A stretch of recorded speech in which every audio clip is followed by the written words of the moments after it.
Imagine two identical companies, both performing well, except one is led by four 50-year-olds, and the other company is led by four 72-year-old executives. Which one's more likely to be performing well in 5 years?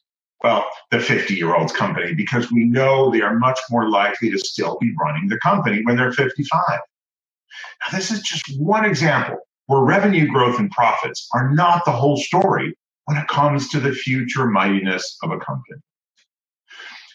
As a CEO for over 30 years now, I'm always grateful to have a successful year, but at the same time worried about the coming years.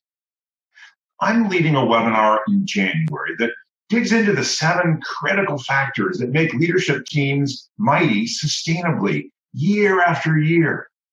Now, not having a leadership team all retire at the same time is just one of them. But what about the other leading indicators of next year's profits and growth? In our webinar, you'll learn some of the ways to decrease the surprise factor for the years ahead. On Tuesday, January 15th at 10 a.m.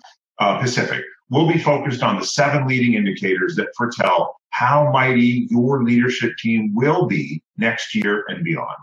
We'll talk about how to turn those indicators green, including ways to make delegation up and down your leadership team much more powerful and regular, and how to shift the leadership team's focus into the appropriate time horizon. And big hint here, it's not supposed to be focused on fire drills in the short term. Make your future a bit more predictable and secure. Join us.